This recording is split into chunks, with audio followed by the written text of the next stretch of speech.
बोलो श्री कृष्ण कन्हैया लाल की, सतगुरु महाराज की, श्री प्राणनाथ प्यारे की, महारानी बाईजुराज की, तीनों पुरी धाम की, समस्त सुंदर साथ की।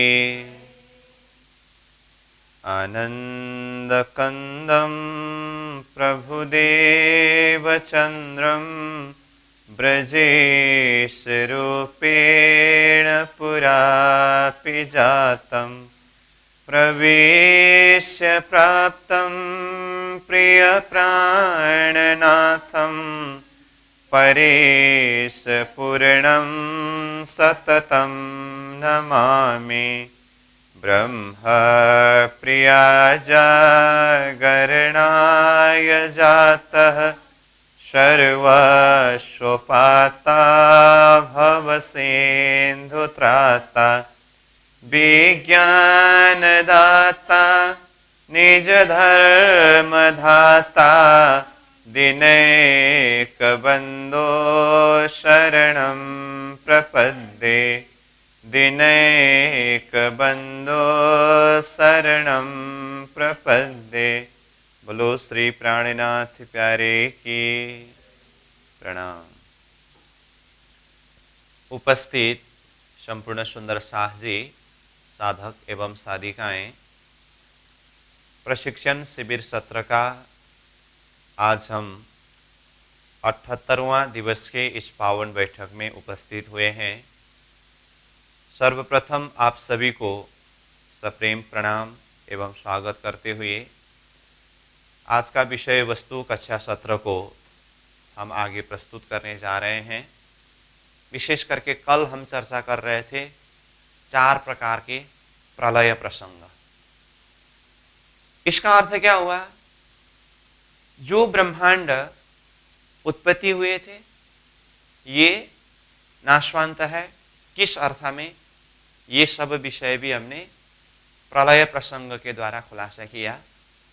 तो अब आज से हमारा विषय वस्तु अब जागृत एरिया यानी कि अक्षर ब्रह्म के जागृत मंडल के अंदर जो 4 विभूति स्वरूप है, सत्स्वरूप केवल सबलिक अव्याकृत करके हम ऊपर से नीचे की तरफ आते समय चिंतन कर रहे थे पहले, तो वही अब ये 4 ब्रह्मांड से पार करके हम बेहद भूमि के अंदर प्रवेश कर रहे हैं। अब तो अव्याकृत से विषय वस्तु शुरू होना है। तो अव्याकृत, सबलिक, केवल, सत्स्वरूप, अक्षर के अंदर के ये 4 विभूति स्वरूप को देखते हुए फिर अक्षर, फिर उसके बाद परमधाम तक की लक्ष्य, ये सारे प्रसंगों के ऊपर चिंतन करनी है। तो अब तक हमने जो विषय वस्तु के ऊपर चर्चा किया, शुरुआती प्रसंग से ही उसको मैं सार रूप में अगर बता दूं तो ये परमधाम कहा, ये अक्षरधाम कहा, और परमधाम में कौन कौन है? राज जी, श्यामा जी, 12,000 आत्माएं कहा, और अक्षरधाम में अक्षर ब्रह्म कहा। ठीक है, तो ये महाकारण लीला प्रसंग से ही यही बात आ रही थी।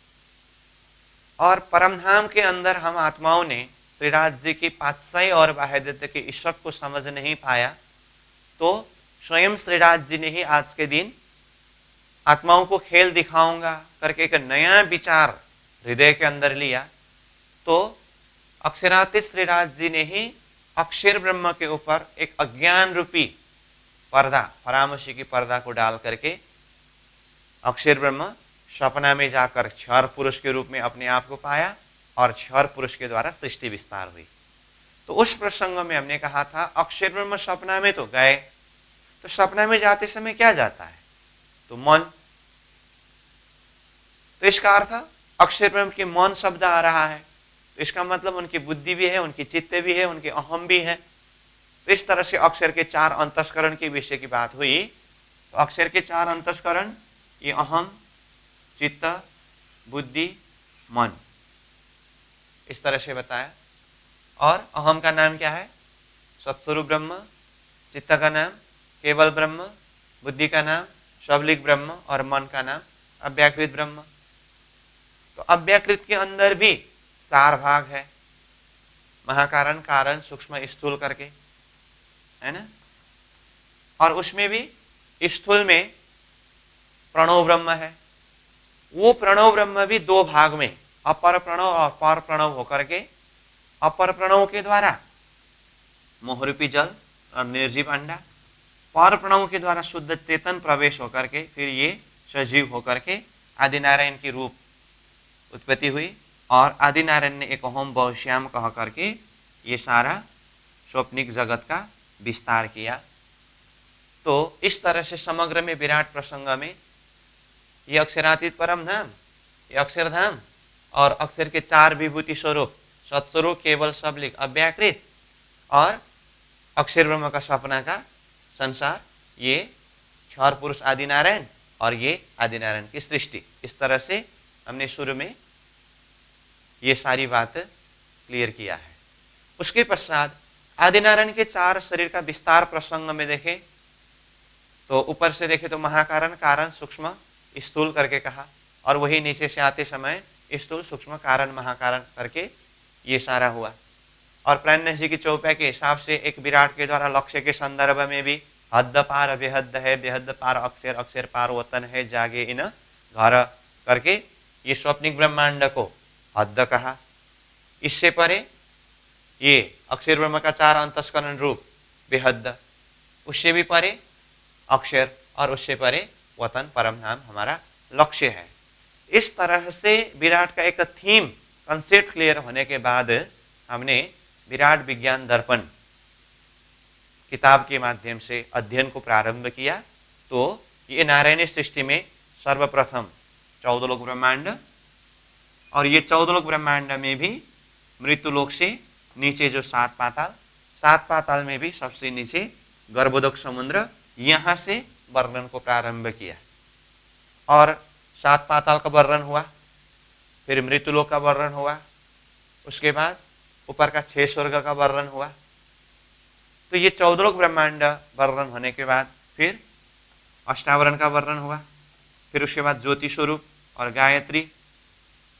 तो ये 14 लोक, अष्टावरण, ज्योति स्वरूप, गायत्री, यहाँ तक सब आदिनारायण का स्थूल शरीर अथवा मन अंतस्करण अथवा जागृत अवस्था अथवा अहंकार नाम के अंदर आया।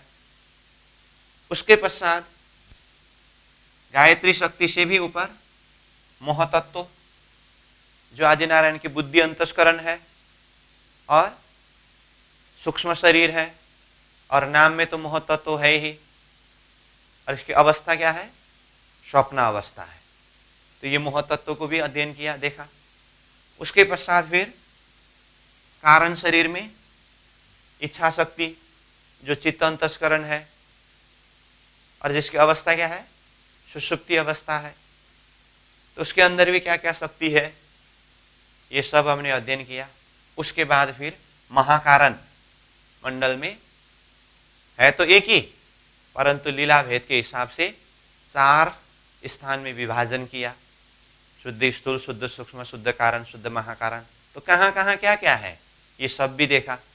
तो इस तरह से स्थूल, सूक्ष्म, कारण, महाकारण ये सब होने के पश्चात महाशून्य समष्टि कह करके ये नीत का आवरण जो स्वप्न का एरिया है, इसकी शक्ति को भी देखा। और अंततगत्वा क्षर पुरुष जो है वो स्वप्न के अंदर उत्पत्ति हुए हैं, इनका नाश निश्चय है, जिसको गीता ने क्षर सर्वाणि भूतानि करके कहा। तो ये क्षर ब्रह्मांड के नाश किस तरह से है, ये प्रसंग के ऊपर भी हम जान गए, समझ गए। तो अब ये सब होने के बाद आज से हमारा विषय वस्तु शुरू हो रहा है ये जागृत मंडल में, अब अव्याकृत से।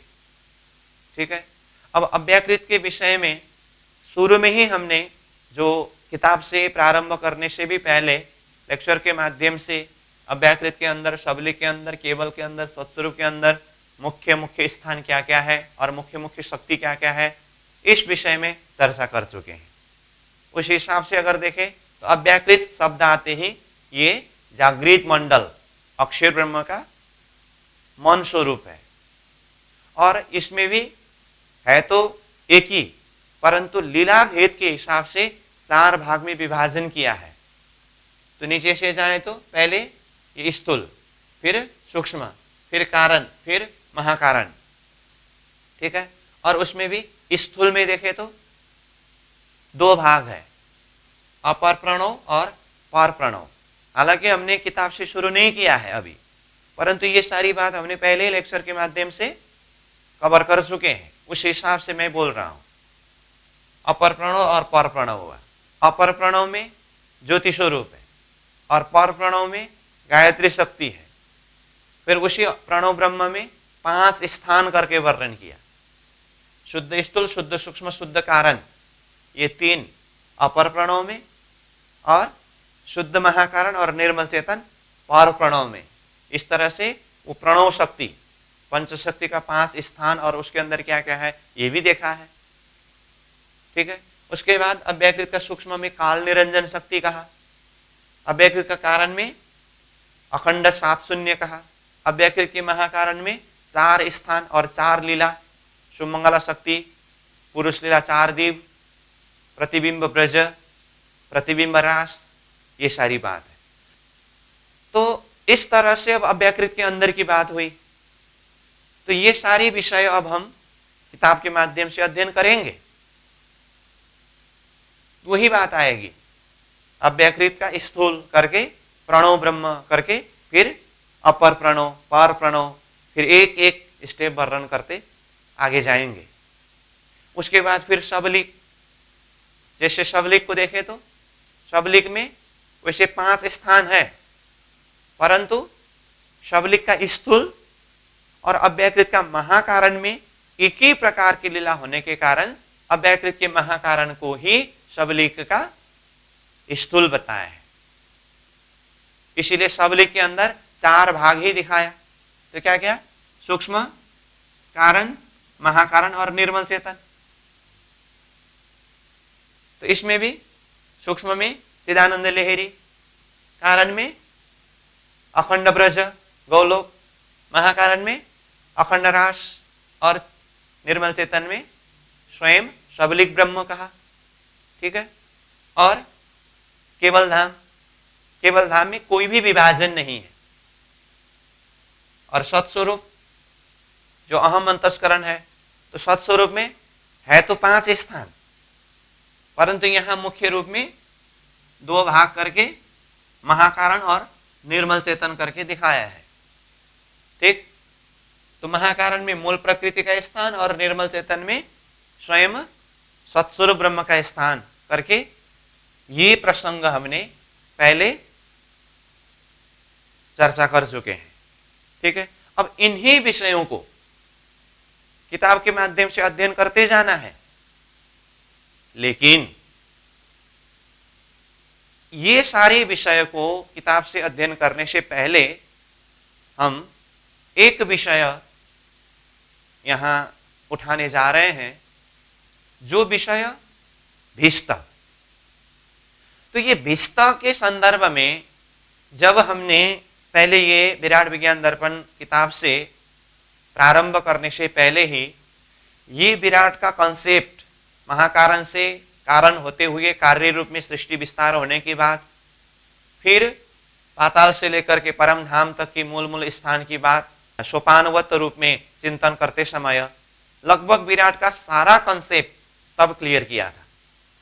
और विराट संबंधी प्रसंग में एक प्रसंग अत्यावश्यक और महत्वपूर्ण प्रसंग है, ये भिष्ट का प्रसंग।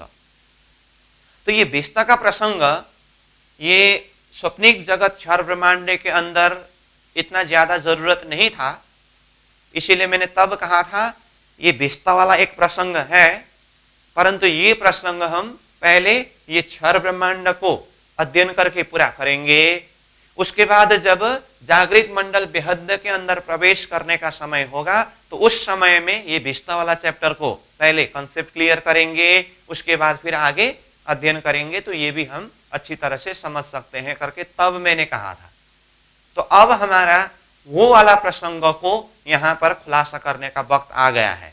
उसका कारण मैंने बताया, जैसे कि अगर हम सीधा सीधा किताब के हिसाब से जाएं तो आज का हमारा मजल किताब से शुरू होने वाला है अक्षर ब्रह्म का मन स्वरूप अव्याकृत। ठीक है, अब अव्याकृत से वर्णन शुरू होगा। तो अव्याकृत से वर्णन शुरू होते ही अव्याकृत में 4 स्थान है, ये तो हमें पता है ही, और उसमें से स्थूल से वर्णन प्रारंभ होगी और स्थूल में अपर प्रणव का भी वर्णन है, पर प्रणव का भी वर्णन है, और 5 स्थान में शुद्ध स्थूल, शुद्ध सूक्ष्म, शुद्ध कारण, शुद्ध महाकारण, निर्मल चेतन करके ये सब भी वर्णन होगा। और गायत्री शक्ति ज्योति स्वरूप भी वर्णन होगी, और बीच में जो मनरूपा रोधिनी शक्ति वगैरह जो भी है वो हम प्रसंग में आते समय अध्ययन करेंगे।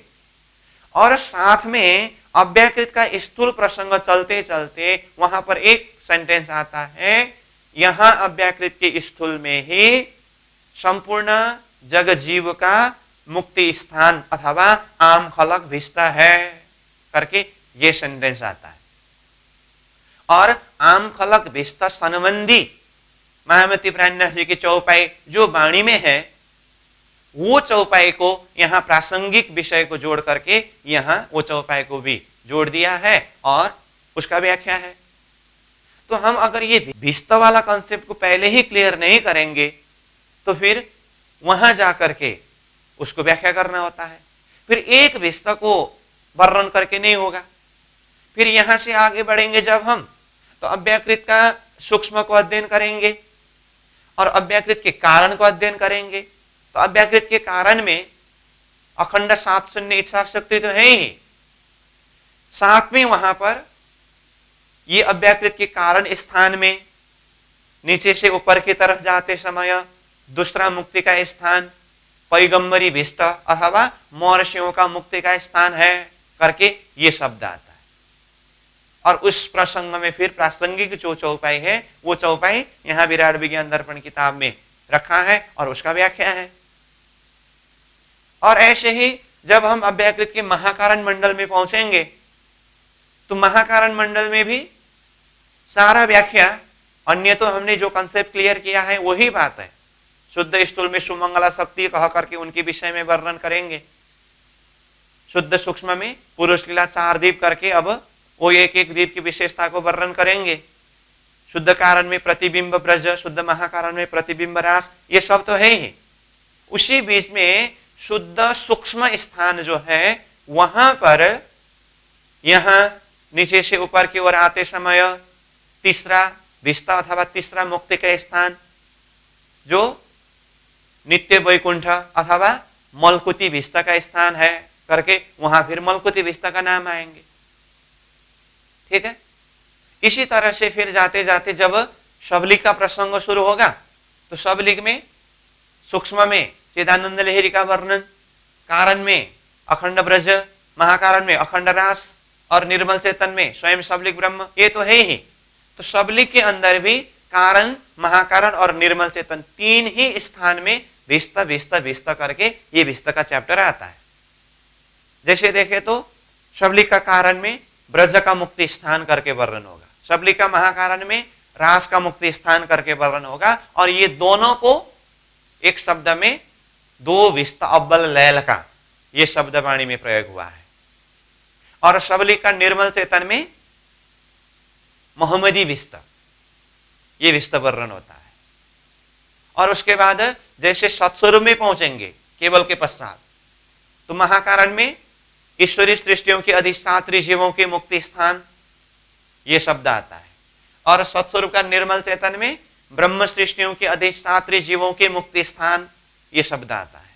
इसका अर्थ क्या है, पहले हमने विराट का कॉन्सेप्ट क्लियर करते समय ये सत्स्वरूप केवल शबलिक अव्याकृत के अंदर जितने स्थान और मूल रूप में जो शक्ति है उसी स्थान और उसी शक्ति का विस्तृत वर्णन तो है ही, उसके साथ में बीच बीच में ये भिष्ट भिष्ट वाला प्रसंग आता ही रहता है।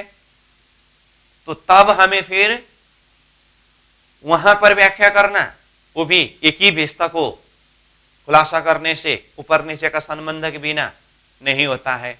और उसको छोड़ करके चलो ये बेहद एरिया पहले पूरा करेंगे उसके बाद भिस्ता वाला चैप्टर बाद में एक ही बार समराइज करेंगे करके कहूं तो किताब से लाइन बाय लाइन जाते समय जो चौपाई कोट किया है भिस्ता संबंधी और उसका व्याख्या किया है वो वाला पूरा अंधेरा रहता है।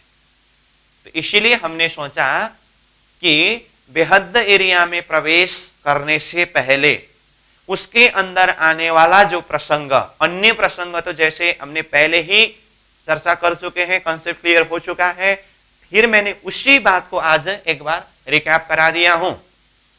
तो उसके साथ में एक्स्ट्रा जो वर्णन होना बाकी है, जो बेहद लीला प्रसंग में आने वाला भिस्ता वाला कॉन्सेप्ट, पहले हम इसको समझेंगे। भिस्ता किसके लिए है, कब प्राप्त होने वाली बात है, और यहां 8 प्रकार के भिस्ता करके बताया है। तो ये कहां कहां है, कैसे कैसे हैं, और ये भिस्ता संबंधी क्रैन्यास जी ने जो वाणी के माध्यम से वर्णन किया है, कुछ प्रासंगिक चौपाई के माध्यम से, ये सारे विषय के ऊपर हम पहले कॉन्सेप्ट क्लियर करेंगे। उसके बाद जब हम अव्याकृत का स्थूल से विषय वस्तु को किताब से अध्ययन प्रारंभ करेंगे तो अन्य विषय तो लगभग कॉन्सेप्ट दिमाग में बैठा ही है। तो भिस्ता वाला प्रसंग जहां जहां भी आएंगे वो भी हम सहजता के साथ में समझ सकते हैं। तो इसीलिए उस बात को मद्देनजर रखते हुए पहले हम भिस्ता वाला प्रसंग को यहां सामने में जोड़ रहे हैं। समझ में आई बात? हाँ। और दूसरी बात, ये भिस्ता वाला प्रसंग बेहद के अंदर बीच बीच में आने वाले प्रसंग में पहले कॉन्सेप्ट क्लियर होना है, इस अर्थ में भी भिस्ता वाला प्रसंगों के यहां जोड़ना आवश्यक है। और साथ में दूसरी बात ये भी अति आवश्यक बात है कि ये जो स्वप्निक ब्रह्मांड जो उत्पत्ति हुई थी और अंततोगत्वा इसको 4 प्रकार के प्रलय के अंदर तो पूरी तरह से नाश होने की बात बता दिया। तो क्या वास्तव में ये सारा ब्रह्मांड नाश होने का मतलब बिल्कुल ही अस्तित्वहीन होकर के ही नाश हुआ? यहां प्रश्न है। तो सीधा सीधा विराट का प्रसंग तो हम देख रहे हैं, लेकिन इससे पहले ही ये विराट के माध्यम से जो लक्ष्य के विषय की बात हुई, तो लक्ष्य परमधाम का लक्ष्य दिया। तो ये परमधाम के लक्ष्य किसके लिए?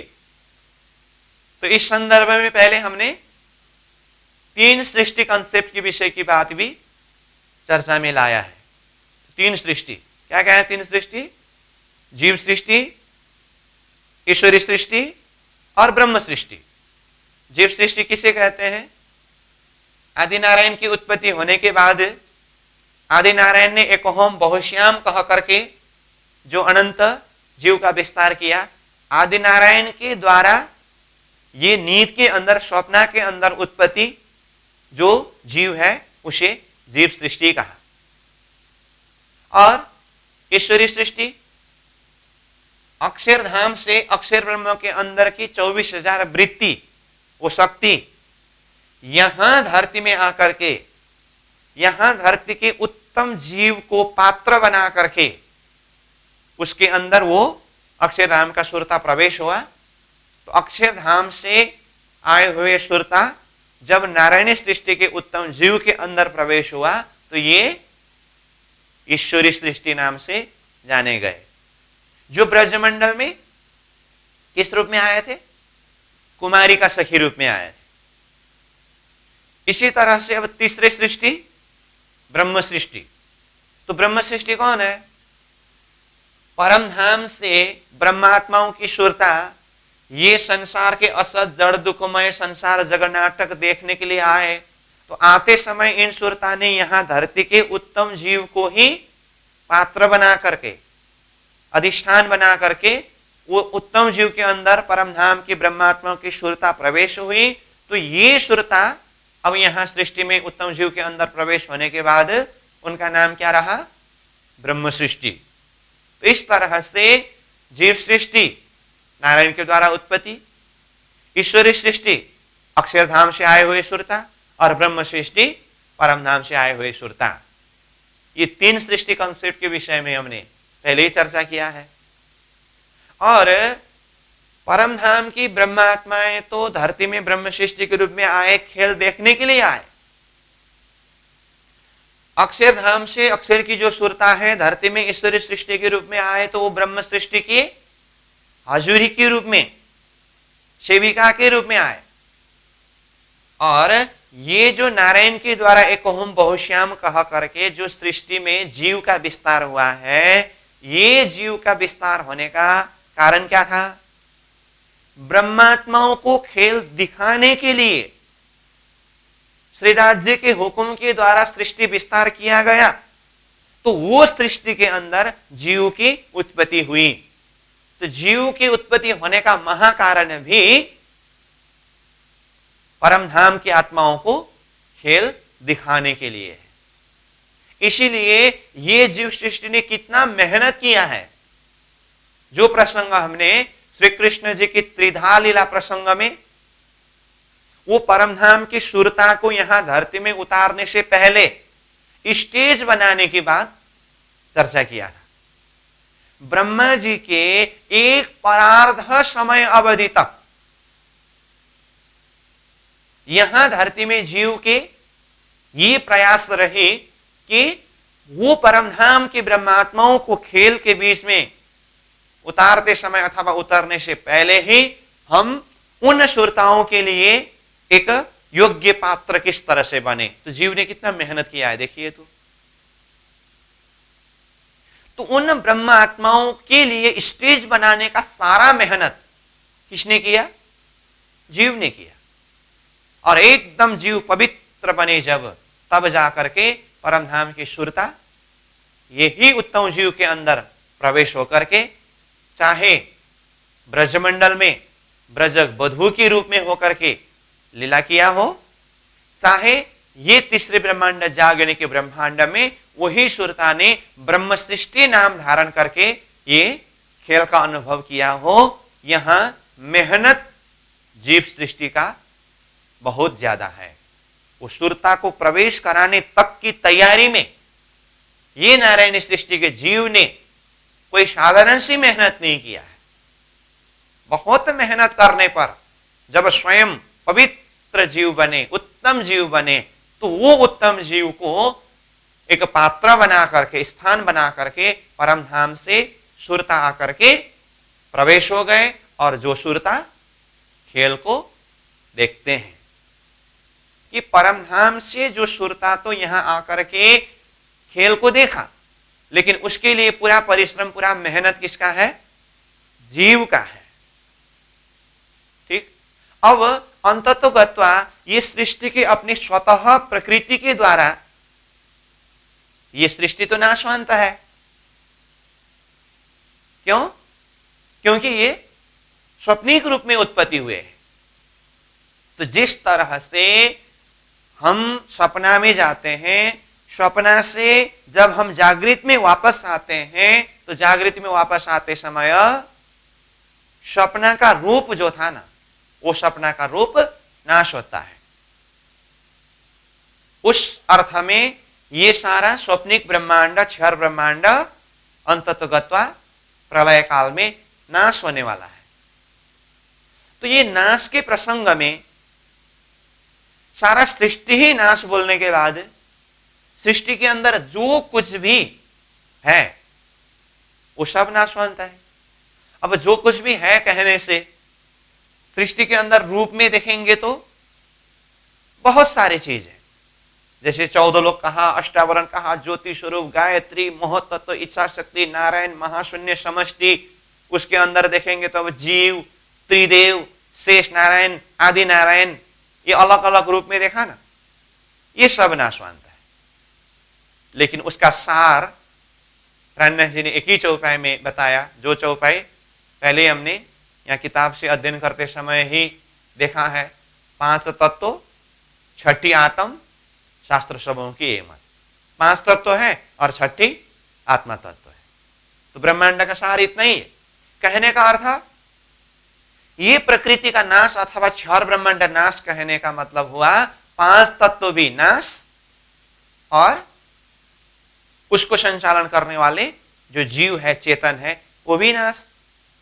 और 5 तत्व भी नाश और चेतन भी नाश कहने से यही 5 तत्व और चेतन ही तो सब तरफ व्यापक है। जैसे जीव में देखिए आप, जीव में भी 5 तत्व है और उसको संचालन करने वाले छठी तत्व चेतन है। त्रिदेव में देखिए, त्रिदेव में भी 5 तत्व है, उनको संचालन करने वाले चेतन तत्व है।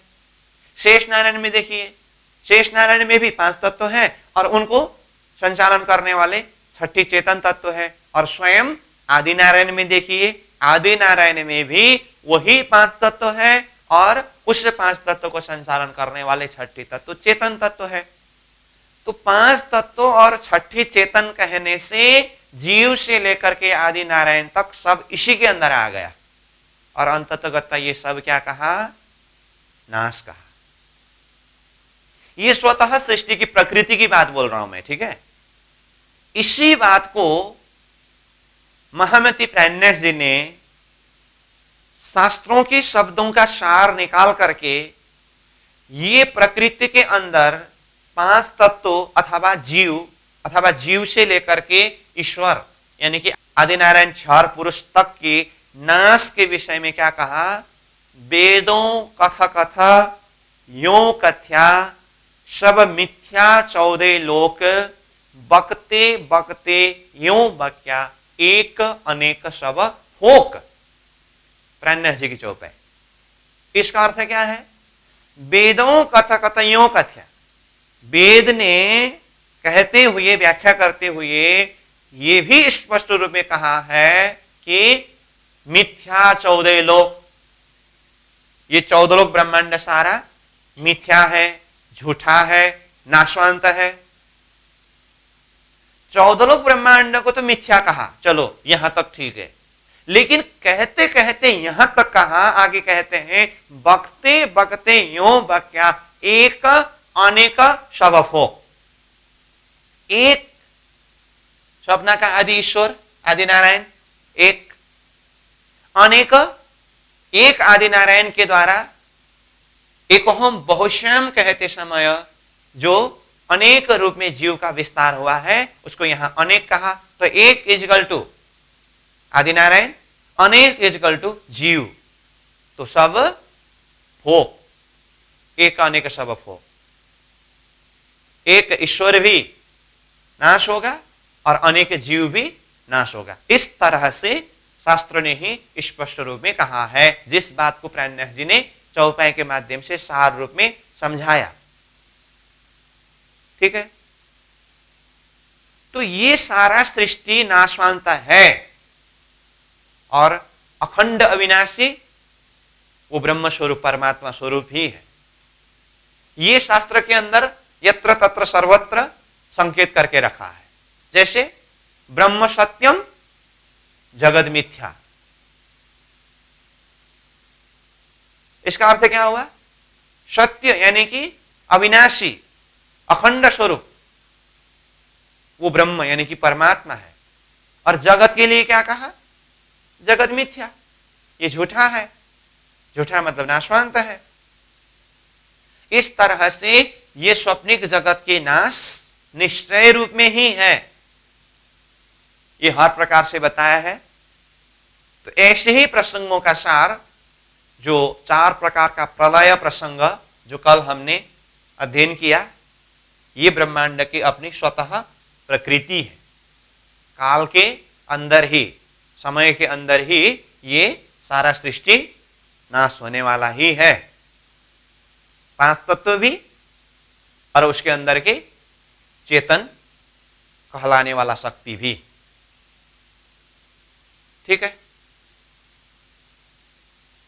अब ये तो हुआ ब्रह्मांड की अपनी स्वतः प्रकृति। ब्रह्मांड का नाश होने का अर्थ संपूर्ण जीव सृष्टि का अंततगत्वा नाश ही होना है। तो यहां सृष्टि के बीच में तो 3 सृष्टि है, जीव सृष्टि, ईश्वरीय सृष्टि, ब्रह्म सृष्टि। उसमें से जीव सृष्टि का मूल नींद से ही है, सपना से ही है और अंततगत्वा ये नाश होकर के ही जाने वाला है, इसमें कोई दुविधा नहीं है। अब ईश्वरीय सृष्टि जो है ना, वो कहां से आए हैं? अक्षरधाम से आए हैं। तो अक्षरधाम से आए हुए जो ईश्वरीय सुरता, ईश्वरीय सृष्टि, वो ये प्रलय काल में संसार नाश होते समय भी वो नाश नहीं होगा। क्यों? क्योंकि वो अपने मूल स्थान अक्षरधाम से आए हैं और वो लौट करके अपने मूल स्थान अक्षरधाम में जाएंगे। इस तरह से ईश्वरीय सृष्टि जो है उनको अक्षरधाम में अपने मूल स्थान में अखंड स्थान में पहुंचना है। और इस सृष्टि के बीच में तीसरी सृष्टि कौन है? ब्रह्म सृष्टि। तो ये सृष्टि तो अंततः प्रलय काल में नाश हो जाएगा। तो परमधाम से आई हुई जो ब्रह्म सृष्टि है, तो वो ब्रह्म सृष्टि सुरता रूप वापस जाकर के अपने मूल परमधाम के अंदर जो अपनी परात्मा शरीर है, वो शरीर में जागृत होकर के 25 पक्ष परमधाम में पुनः लीला विहार करेंगे। इसका अर्थ क्या हुआ? ये सृष्टि के अंदर जो 3 सृष्टि है, उनमें से अंतिम समय में परमधाम की ब्रह्म सृष्टि परमधाम में ही वापस चले जाएंगे। वो तो स्वतः अखंड है ही। अपने घर से आए हैं, खेल देख करके वापस अपने घर में चले गए। अक्षरधाम से आए हुए जो ईश्वरीय सृष्टि है, वो भी अपने मूल स्थान अक्षरधाम में जाकर के अपना मूल स्वरूप में ही मिलेंगे। तो ईश्वरीय सृष्टि भी स्वतः अपनी ही प्रकृति से ही वो अखंड है ही। ठीक है। अब बाकी रहा जीव सृष्टि। जीव सृष्टि की अपनी स्वतः प्रकृति नींद के अंदर उत्पत्ति हुए हैं और नींद खत्म होते समय जीव सृष्टि भी नाश होकर के खत्म होने वाला है। ये है तीनों सृष्टि की अपनी अपनी स्वतः प्रकृति। मतलब उनमें से ब्रह्म सृष्टि अखंड अविनाशी है, ईश्वरी सृष्टि अखंड अविनाशी है और जीव सृष्टि स्वतः नाशवांत अंकुर वाला है। ठीक। तो इसी प्रसंग को समझने के लिए पहले 3 सृष्टि कंसेप्ट के विषय में बात करते समय ही हमने एक उदाहरण के विषय में चर्चा किया था। क्या था वो? जादू वाला का कबूतर। याद है ना? वो जादू वाला जादू दिखाने के लिए आ रहे थे, तो एक आदमी पहले ही पहुंचा और वहां पर एक कबूतर पहले से ही था। बाद में जादू वाला ने बहुत सारे कबूतर उड़ाया। तो इसके दृष्टि में एक ओरिजिनल कबूतर है जो जादू वाला आने से पहले से ही था, और ये बहुत सारे कबूतर अभी दिखाई दे रहा है जो जादू वाला ने अभी विस्तार किया हुआ है। इसमें से एक अविनाशी है, एक नाशवंत है। जो पहले से ही कबूतर था वो अविनाशी है, और जादू वाला ने जो अभी उड़ाया हुआ कबूतर है ये नाशवंत है। तो दोनों के अंदर चेतन है। तो ये उदाहरण के माध्यम से हमने क्या चर्चा किया था? इसी तरह से ये जादू का रूप क्षर ब्रह्मांड जीव सृष्टि विस्तार होने से पहले से ही परमधाम अक्षरधाम में जो शक्ति जो यहां अभी खेल के अंदर ब्रह्म सृष्टि ईश्वरी सृष्टि के रूप में आए हैं, वो सृष्टि उत्पत्ति होने से पहले से ही थे, और वो यहां संसार में खेल देखने के लिए आए हैं। और यहां खेल के बीच में देखा तो जादू वाला के कबूतर की तरह नारायण ने एक होम बहु श्याम कहने पर विस्तारित अनंत जीव है, और यहां देखते समय दोनों देहधारी है। अब कौन सी परमधाम की सुरता ब्रह्म सृष्टि है और कौन सा धरती की जीव सृष्टि है, इसको भेद अलग करना ही मुश्किल। तो तारतम दृष्टि इनके अंदर की शक्ति के लक्षण को देखते हुए जीव सृष्टि ईश्वरी सृष्टि और ब्रह्म सृष्टि का भेद बता रहे हैं। तो तारतम का संबोधन है वो परमधाम से आए हुए सुरता यानी कि ब्रह्म सृष्टि को अपने मूल स्वरूप तक पहुंचाने के लिए। तो तारतम के अंदर जितने भी संबोधन है वो विशेष करके ब्रह्म सृष्टि के लिए ही है। इसलिए देखिए ना वाणी में चौपाई, अब लीला हम जाहिर करे ज्यों सुख सैया हृदय धारे। अब मैं परमधाम की लीला जाहिर करने जा रहा हूं, जिस लीला के सुख कौन हृदय में धारण करेंगे? संयम हृदय में धारण करेंगे। संयम मतलब परमधाम की आत्मा। ब्रह्म सृष्टि को संज्ञा शब्द के द्वारा भी बताया। और परमधाम का लक्ष्य जब प्रदान किया, परिक्रमा ग्रंथ के द्वारा परमधाम का वर्णन करना था, तो जिसके लिए मंगलाचरण के द्वारा निर्देशन किया, तो वहां पर भी संबोधन किसको किया? ब्रह्म सृष्टि लीजियो हारे सैया, ये है अपना जीवन, सखी मेरे जो है मूलवतन, ब्रह्म सृष्टि लीजियो। ओ, एक की चौपाई में कितने बार संबोधन किया? ब्रह्म सृष्टि, हारे सैया, सखी, फिर ब्रह्म सृष्टि, ये है अपना जीवन, ये परमधाम अपना वास्तविक जीवन है करके वहां ब्रह्म सृष्टि को ही संबोधन किया।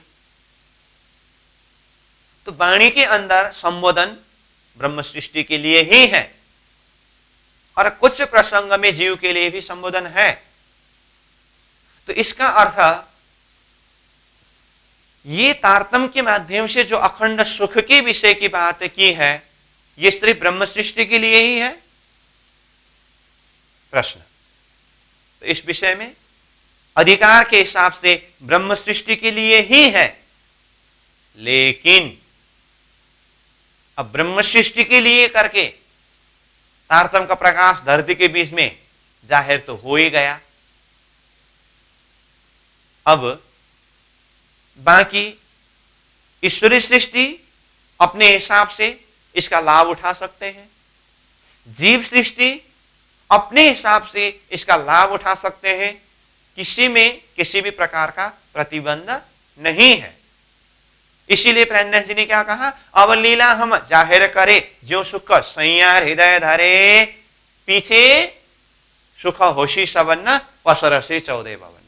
बाद में तो सबको इसी तारतम्य के माध्यम से सुख होगा और 14 लोग ब्रह्मांड में ही ये प्रकाश फैलेगा।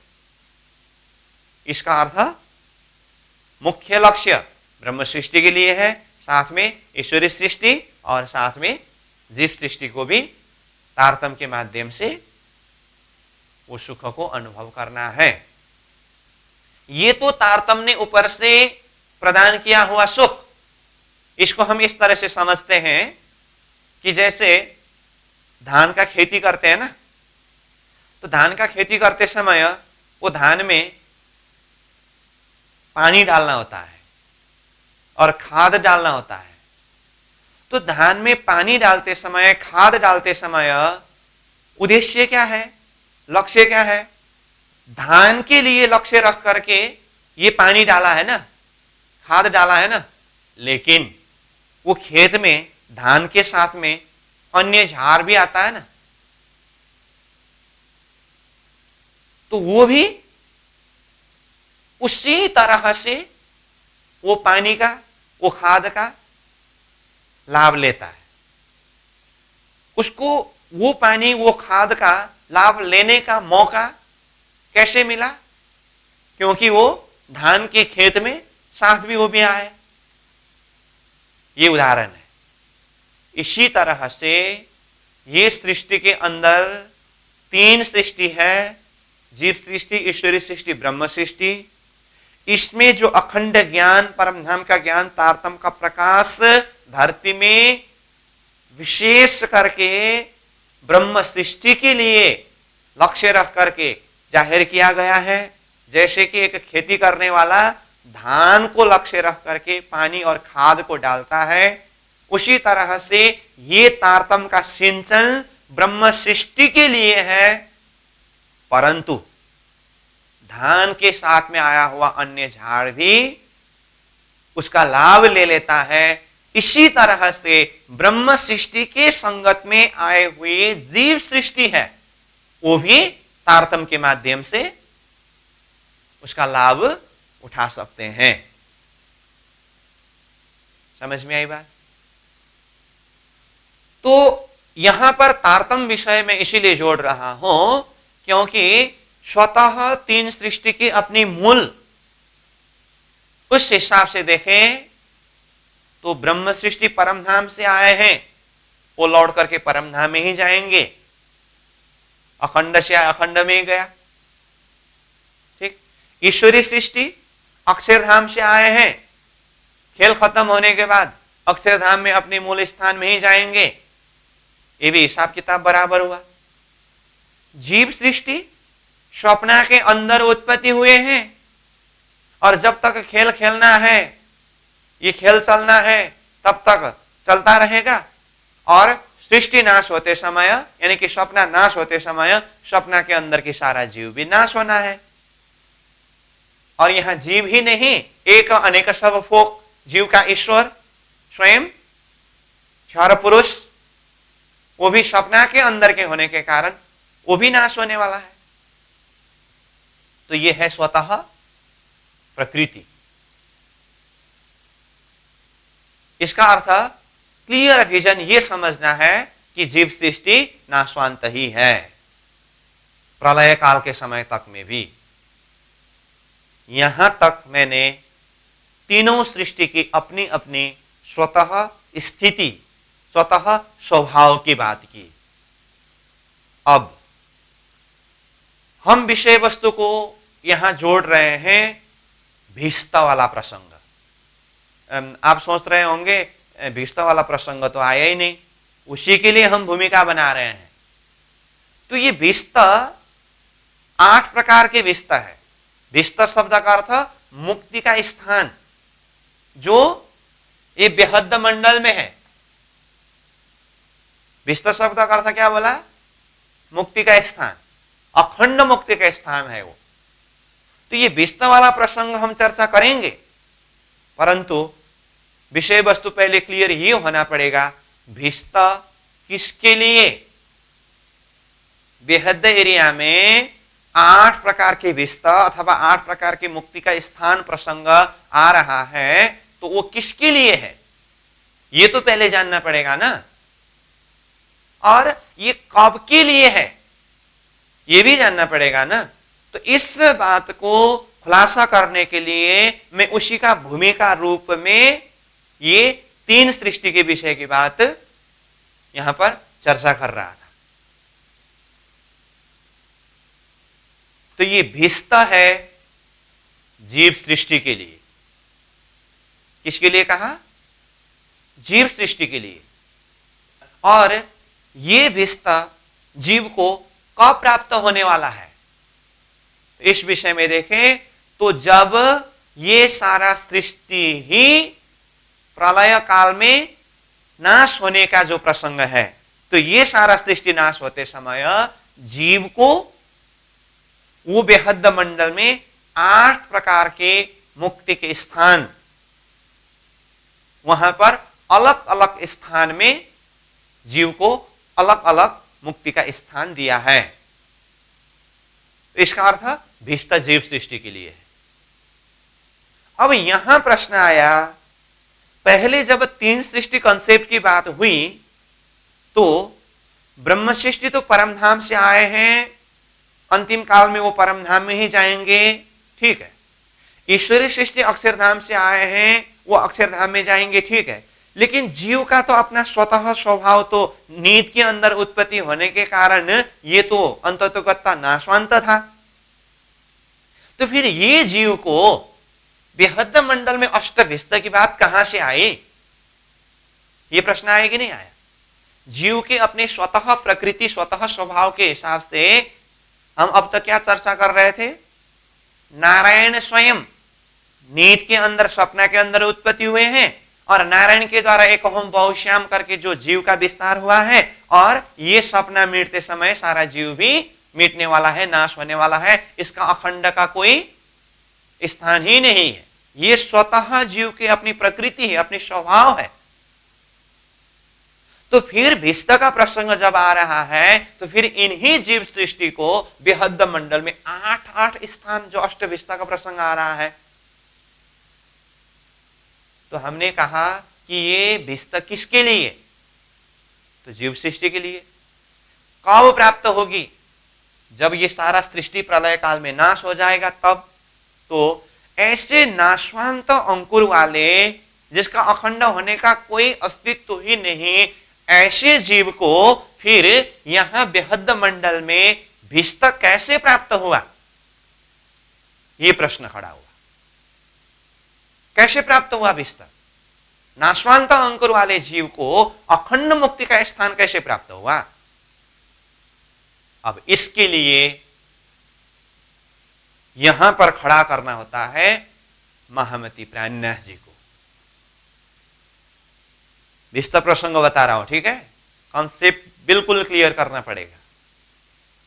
ये साधारण सी विषय नहीं है, ये तो सारा सृष्टि उठने की बात है, इसलिए बहुत महत्वपूर्ण प्रसंग है ये। तो नाशवंत अंकुर वाले जीव है, परंतु अब तारतम्य स्वरूप महामती प्राणनाथ जी ये खेल के बीच में पधारे और तारतम्य के माध्यम से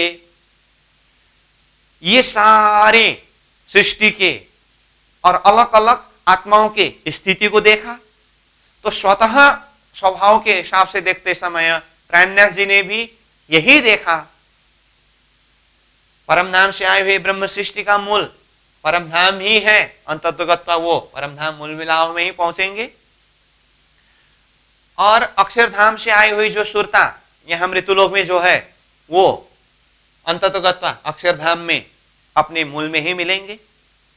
और जो जीव है, जीव नीत के अंदर उत्पत्ति हुए हैं और इनका स्वतः स्वभाव के हिसाब से देखें तो ये अंतिम में जाकर के नाश होने वाला है। प्राणनाथ जी ने भी यही देखा और हकीकत यही है। और जीव के नाश के विषय में सब किसी ने स्पष्ट रूप में कहा है, ठीक। लेकिन अब अक्षरातीत परब्रह्म परमात्मा स्वरूप महामती प्राणनाथ जी, प्राणनाथ जी कौन है? जागने के ब्रह्मांड में ब्रह्म सृष्टियों को खेल दिखाने के लिए और खेल से जगा करके परम धाम ले जाने के लिए जो स्वयं अक्षरातीत परमात्मा महामती प्राणनाथ जी स्वरूप में पधारे हैं ना, तो प्राणनाथ जी परमात्मा स्वरूप है। तो महामती प्राणनाथ जी ने ये सृष्टि के अंदर जीव सृष्टि की स्थिति को देखा और इसके महाकारण से चिंतन करके देखा। तो वही बात जो हमने पहले ही चर्चा किया। तो यहां सृष्टि के अंदर जो तीन सृष्टि दिखाई दे रहा है, ब्रह्म सृष्टि तो खेल देखने के लिए आए और खेल देख करके परम धाम मूल मेला में जाएंगे, चलो ठीक है। ईश्वरी सृष्टि तो ब्रह्म सृष्टि के हजूरी के रूप में आए, ब्रह्म सृष्टि के साथ में ये भी लौट करके जाएंगे, अपने मूल स्थान अक्षरधाम में पहुंचेंगे, ठीक है। जीव की उत्पत्ति क्यों हुई थी?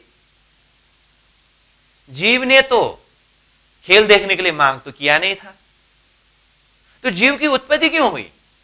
हाँ, अक्षर ब्रह्मा के जागृत की कल्पना में अनंत ब्रह्मांड बने मिटे, उसके अंदर जो जीव बनते थे मिटते थे वो अलग बात है, परंतु विषय चल रहा है इस ब्रह्मांड की। समझ में आ रही है बात? अक्षर ब्रह्म के जागृत की कल्पना में उन्मेष निमेष ब्रह्मांड प्रलयदय, वो पल भर में अनंत ब्रह्मांड बनना मिटना, उसके अंदर त्रैलोकी ब्रह्मा विष्णु महेश होना, जीव की उत्पत्ति होना नाश होना, वो अक्षर के स्वतः प्रकृति की बात है, वो अपनी जगह में है। परंतु अभी हम किस ब्रह्मांड के विषय की बात कर रहे हैं? वर्तमान जिस ब्रह्मांड में हम बैठे हैं और जिस ब्रह्मांड के अंदर ब्रह्म सृष्टि ने आकर के खेल देखा, जिस ब्रह्मांड के अंदर स्वयं परब्रह्म परमात्मा सदगुरु स्वरूप प्राणनाथ जी स्वरूप में पधारे, ये ब्रह्मांड की बात कर रहे हैं हम। तो इस ब्रह्मांड में जो जीव सृष्टि है, ये जीव सृष्टि की उत्पत्ति होने का मूल कारण क्या है? परम धाम की ब्रह्म सृष्टियों को खेल दिखाने के लिए एक स्टेज बनाना पड़ा, तो उसके अंदर जीव की उत्पत्ति हुई। और जैसे कि मैंने पहले ही कहा, इस ब्रह्मांड के जीव ने ब्रह्म सृष्टियों के लिए योग्य स्टेज बनाने के लिए कोई साधारण मेहनत नहीं किया है। ये सारा महामती प्राणनाथ जी मूल्यांकन करके देख रहे हैं। अब प्राणनाथ जी ने विचार किया, जबकि ब्रह्म सृष्टियों को खेल दिखाने के लिए ये सृष्टि का विस्तार किया गया और ये सृष्टि के अंदर जीव की उत्पत्ति हुई, और परमधाम की शुरता आने से पहले से ही जिन जीवों ने इतना मेहनत करके स्टेज को सजाया और ब्रह्मात्मा की शुरता को इन्हीं जीवों के अंदर प्रवेश करा करके खेल को दिखाया, और इतना ही नहीं, जिस ब्रह्मांड के अंदर मैं स्वयं आया हूं, ब्रह्म सृष्टि आए वो अपनी जगह में है, साथ में जिस ब्रह्मांड के अंदर मैं स्वयं आया हूं, मैं स्वयं कहने वाला महामती प्राणनाथ जी। और प्राणनाथ जी के अंदर कौन सी शक्ति है? स्वयं अक्षरातीत परमात्मा की शक्ति है। अब प्राणनाथ जी ने विचार किया, जिस सृष्टि में ब्रह्म सृष्टियों ने खेल देखा और जिस सृष्टि के अंदर अथवा जिस जगत के अंदर मैं स्वयं भी आया हूं और अंततोगत्वा मैं अपने धाम से आए हुए ब्रह्मात्माओं को, ब्रह्म सृष्टियों को लेकर के वापस परम धाम जाऊं और जो नाशवंत अंकुर वाले जीव सृष्टि को ऐसे ही नाशवंत करके छोड़ दूं, ऐसा बनेगा? ऐसा नहीं हो पाएगा। इसीलिए प्राणनाथ जी ने क्या सोचा, ये सृष्टि के अंदर जितने भी जीव है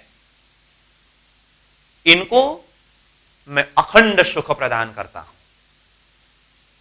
तो प्राणनाथ जी ने जीव के ऊपर इतना दयावंत दृष्टि को सिंचन किया कि प्राणनाथ जी ने निर्णय लिया कि मैं इस सृष्टि के अंदर के जितने भी जीव हैं सबको अखंड मोक्ष प्रदान करूंगा। इस जगह में प्राणनाथ जी चौपाई में कहते हैं, मोहे दिल में ऐसा आया, ये जो खेल देखा ब्रह्मांड, हम क्या देखी रे दुनिया, जो इनको ना करो अखंड। क्या कहा?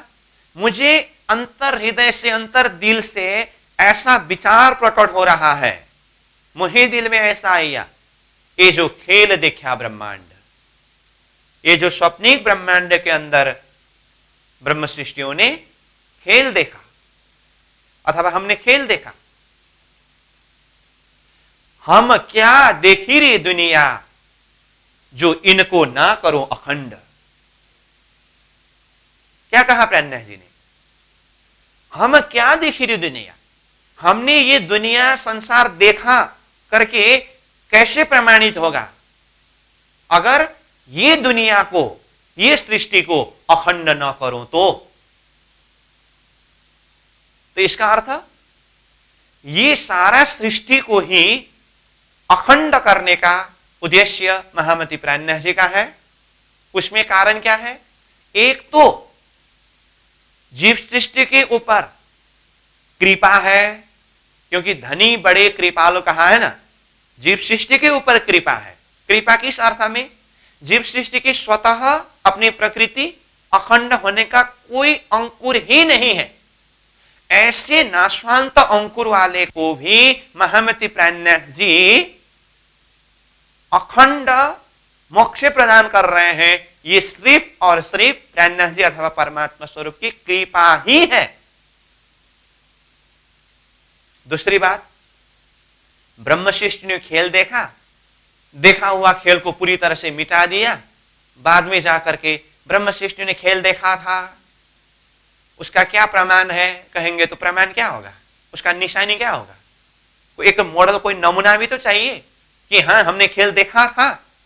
तो ब्रह्म सृष्टि ने खेल देखा था, जो खेल ऐसा था करके उसका एक मॉडल, उसका एक नमूना दिखाने के लिए भी, उसको प्रमाणित करने के लिए भी ये खेल के अंदर जो कुछ भी है उसको अखंड करना अत्यावश्यक है। ये बात प्राणनाथ जी ने दिल में लिया।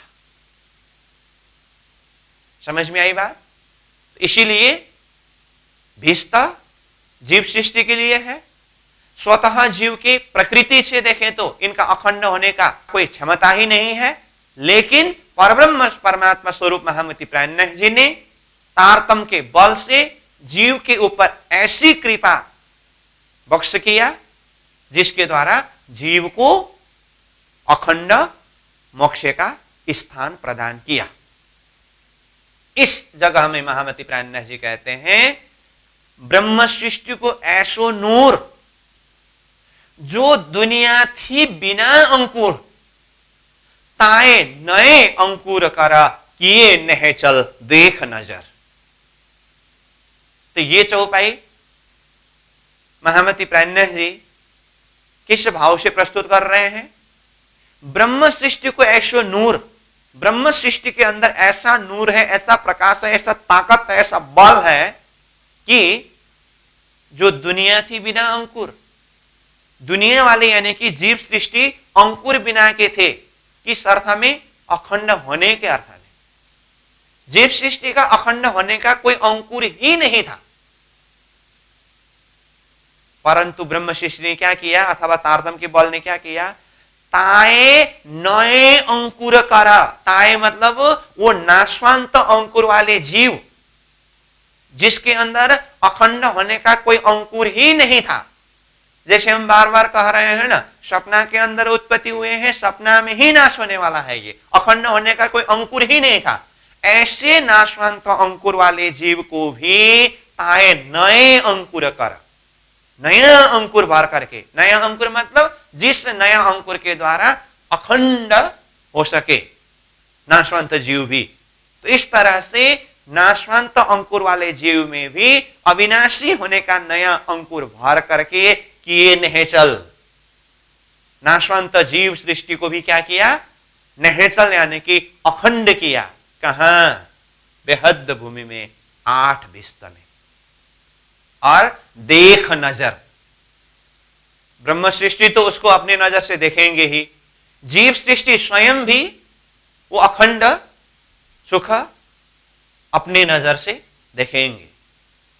तो इस तरह से महामती प्राणनाथ जी कहते हैं जीव सृष्टि का अखंड होने का कोई अंकुर ही नहीं था, लेकिन ब्रह्म सृष्टि के बरकत से, तारतम के बल से उनके अंदर नया अंकुर भर करके अंततगत्वा ये सारा सृष्टि नाश होते समय भी जीव के अस्तित्व को कहां पर अखंड किया गया? ये बेहद भूमि में 8 स्थान है, उसको अष्टभिस्त कहते हैं। तो कहने का सार भाव क्या है? हमने भिस्त वाला प्रसंग में पहले तो 3 सृष्टि कंसेप्ट की बात चर्चा की। उसका कारण क्या है? बेहद भूमि में 8 भिस्त तो है, परंतु किसके लिए? जीव सृष्टि के लिए। ब्रह्म सृष्टि तो परम नाम से आए, परम नाम जाएंगे, उसको भिस्त की क्या जरूरत? ईश्वरी सृष्टि अक्षरधाम से आए, अक्षरधाम में जाएंगे, उसको भिस्त की क्या जरूरत?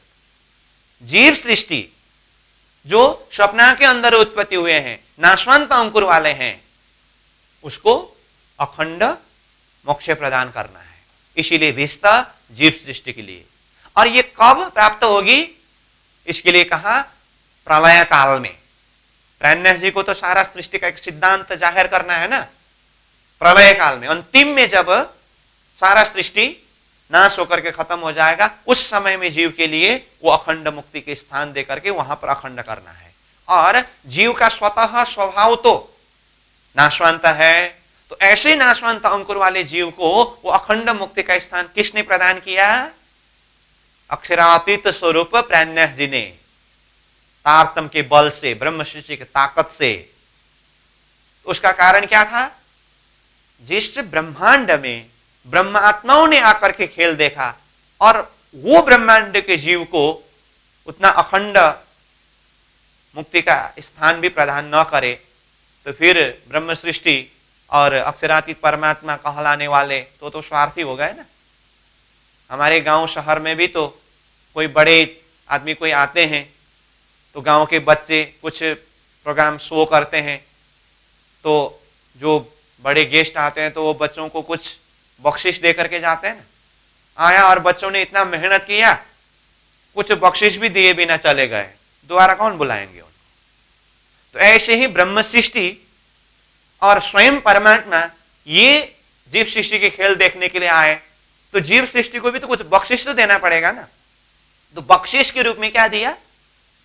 अखंड मुक्ति का स्थान भिस्त दिया। तो ये ब्रह्म सृष्टि के बरकत से यानी कि ताकत से ही जीव को भिस्त प्राप्त होने वाला है। ठीक है, तो ये भिस्त प्रसंग की बात है, तो मैं खाली भूमिका प्रसंग ही बता रहा हूं। अब आज का हमारा समय पूरा हुआ, इसलिए मैं विषय को यहीं पर रखता हूं, लेकिन विषय वस्तु सार नहीं निकला है। हाँ, कल हम यहीं से कंटिन्यू आगे बढ़ेंगे। अभी 8 भिस्त ही बताए हूं। अब 8 भिस्त कहाँ कहाँ है, वो भिस्त का नाम क्या क्या है, ये सारा समझना है। और जीव सृष्टि तो सब एक ही है, परंतु 8 प्रकार के स्थान किस लिए, तो जीव के अपनी अपनी मेहनत के हिसाब से अलग अलग स्थान को प्राप्त करने की बात है। और भीष्तर ये अखंड मुक्ति का स्थान एक सिद्धांत में तो रख दिया है, लेकिन वहां तक पहुंचने के लिए अथवा परमात्मा की कृपा होने पर भी जीव के अपने कर्म के माध्यम से भी क्या कुछ करना पड़ेगा, ये सारा प्रसंग बहुत बाकी है। तो इन सारे प्रसंगों के ऊपर आज जहां तक चर्चा किया है, ऐसे निरंतर हम आगे कल बढ़ेंगे। तो ये वाला प्रसंग क्लियर होने के बाद ही फिर बेहद लीला प्रसंगों को किताब के माध्यम से अध्ययन करेंगे। तो इसी चीज को आप मनन करेंगे। तो आज के लिए यहीं पर विश्राम करेंगे। पूर्णमदः पूर्णमिदं पूर्णात् पूर्णमुदच्यते पूर्णस्य पूर्णमादाय पूर्णमेवावशिष्यते। प्रणाम।